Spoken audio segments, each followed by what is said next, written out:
Entertainment.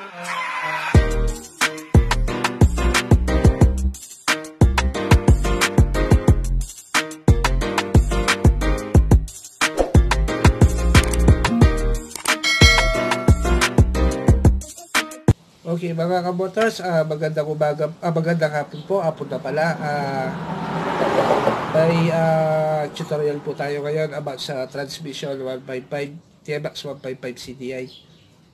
Ito po, ngayon, request po ni Jay at Aaron, shoutout sa inyo dalawa, mga kasubscriber.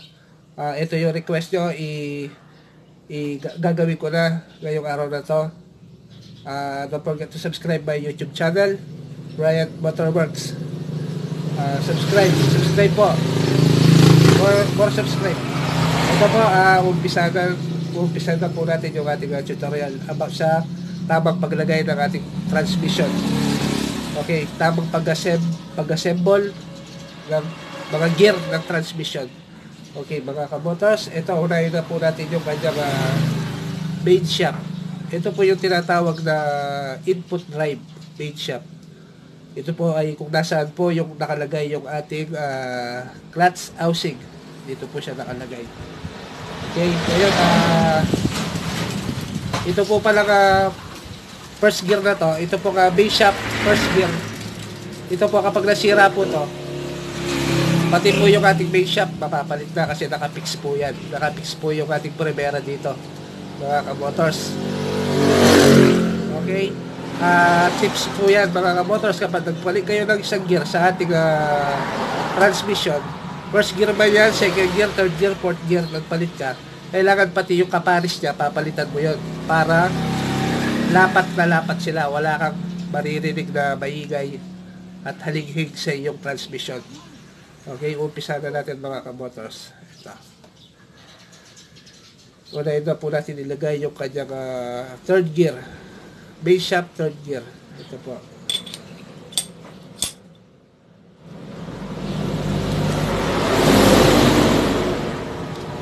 Ilagay po yung kanyang spline washer.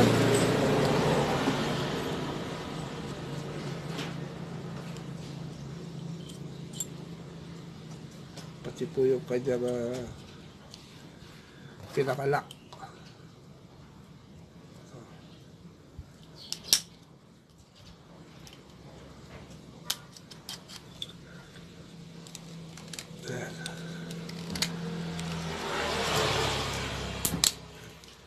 Yan mga kabotors, tapos na po tayo. Pangalawa pong ilalagay natin ay yung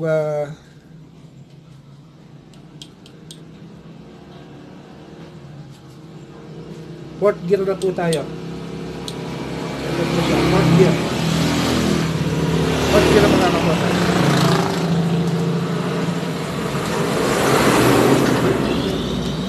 Salamat po yung nalagyan ng ating clutch housing. Ito po siya.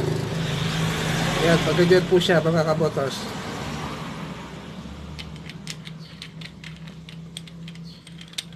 Ayan, sakto-sakto po sila. Yung apat na kamay. Ayan, sakto-sakto dito sa ating third gear at fourth gear. Ayan. At ilagay din po yung kanyang lock.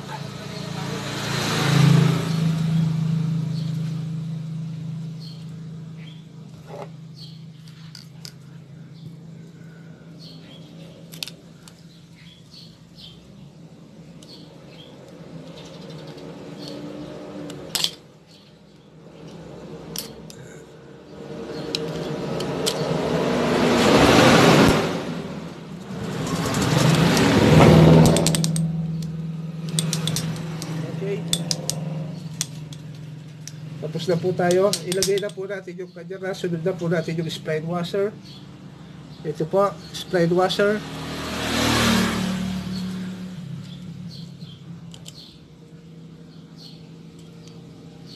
At kasunod po yung main shaft, second gear. Ito siya. Kailangan yung mga kamay niya ay nasa loob. Yan. Yung mga kamay. Ito. Nasa loob. Yan. Yan. Okay. Kasunod po yung makapal na washer. Ito. At yung manipis na washer. Ito po. Tinatawag na Gold by 23 mm. Yan. Okay. Yan. Tapos na tayo. Dito, sa ilalim ng hehe naman ay yung truss washer na 20 mm. Ito. Yung washer na to, kamukha lang po dito yung sa kickstarter natin. Yung sa ratchet gear natin, yung nasa loob ng ratchet gear. Ganito po siya katulad dito, 20 mm truss washer. Okay. Ilagay po natin siya mga kabotors. Kasunod po ang ating starter gear. Starter gear or idle gear. Yan. Okay. Yan. Tapos na po tayo sa ating base shaft or input drive. Okay. Kasunod na po ay ang ating counter shaft. Counter shaft, ito po yung ating output mga kabotors. Okay.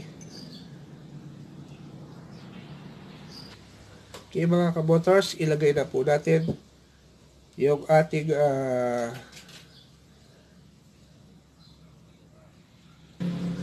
dito na po tayo sa port gear. Ito, ganito lang po. Ito po yung sa ating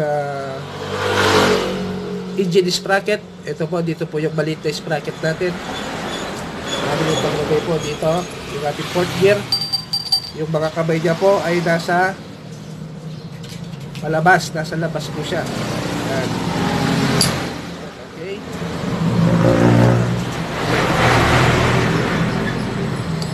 Tapos, ilagay ang kanyang slide washer.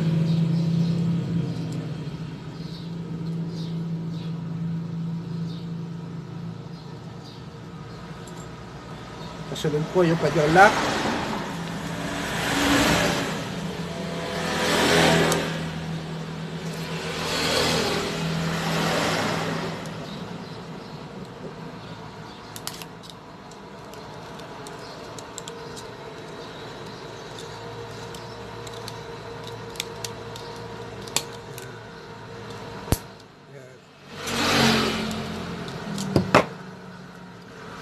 Okay. Okay na po kabotos.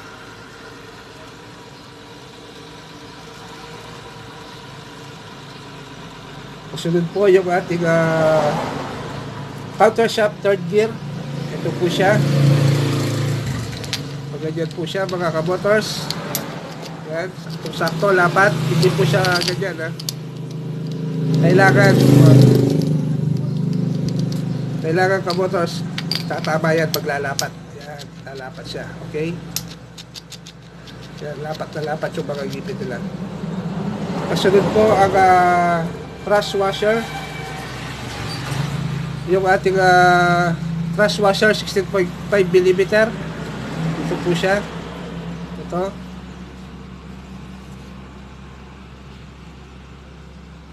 Okay, kasunod po yung ating coral. Ito po yung ating coral. Dalawa po yan mga kabotors. Dalawa po yung coral natin. Kapag hindi po pumasok yung isang gear dito sa coral na to, yung isa yung ilalagay natin. Okay. Yan. Kasunod po ito yung ating counter shaft first gear. Ito po yung pinakamalaking gear natin. Ayun, sakto po siya, pumasok siya. Kung hindi po siya pumasok, yung isang coral ang ilalagay. Okay mga kabotors, pumasok po siya. Ngayon ilagay po yung isang truss washer ulit na 16.5. Ito. Kasabay ang isang coral ulit, kick idle gear coral. Ito po.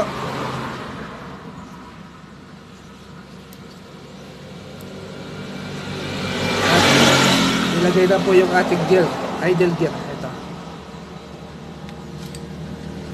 Okay? Isang tips po para sa aking mga kamotors at ka-subscriber.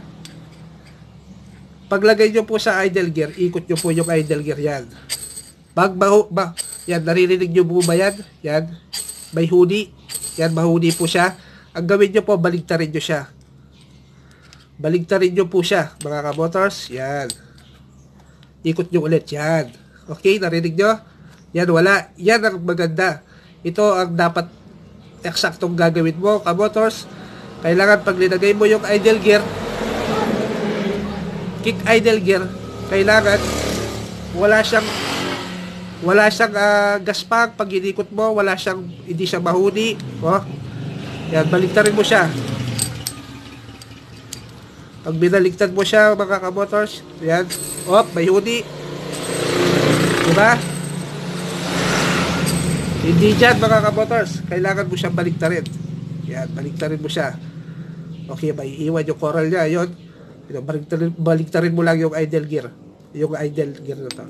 Okay, yan. Ikot mo, yan. Yan ang maganda. Okay, nakuha nyo, gets nyo, mga kamotors?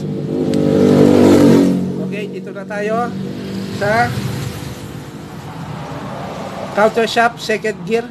Ito kahit magkabaligtaran po to, kahit yung lanya ay nasa labas o rito, mga kamotors, kahit alin dyan, pwede siya. Kung pwede yung nasa labas, pwede ito nasa loob. Okay? Okay, mga kamotors, dito pala may nakalimutan tayo. Ito. Okay, dito sa kanyang idle gear, yung flat side po ng ating first gear, kailangan nasa labas. Okay, yan, yung flat. Okay, yung flat side nasa labas. Yung may ano sa loob, malalim sa loob, yun yung nasa loob. Okay, itong basat yung flat side, nasa labas yan, mga kamotors. Okay, tapos dito na tayo sa second gear, counter shaft second gear. Kasunod po ay itong washer na gear collar A, yung bataba, yung malaki, ito, mga kamotors. At yung manipis na washer, na thrust washer 20mm. Okay? At yung washer ng ating idle gear, ito, yung idle gear, yung kanina, ito. Ilagay nyo po ito, mga kamotors, sa taas po ito. Dito po yan. Okay? Yan. Diyan po yan. Okay na, mga kamotors?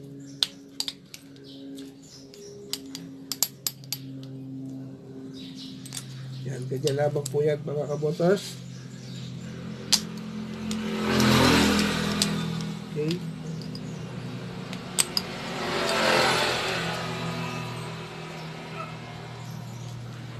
Ito po yung kapag sinipa mo yung motor, yung kickstarter natin, pag sinipa mo, ito po yung iikot yung dalawa, yung idle gear at saka yung starter gear. Okay? Okay, ito, primera, segunda. Oops, sandali.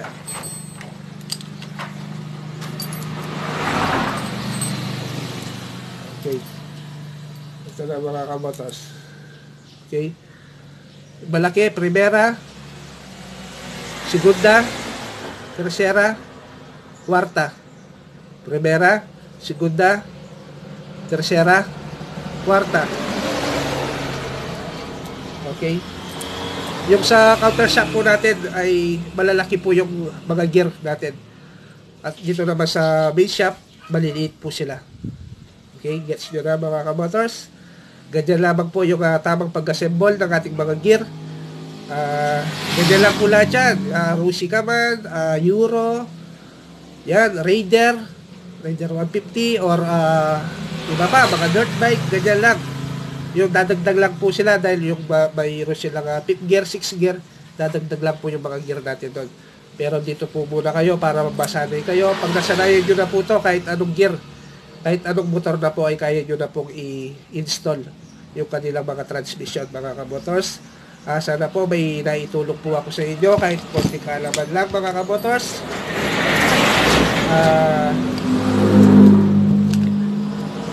Magpapasko na po. Sana po marami pong more subscribe po.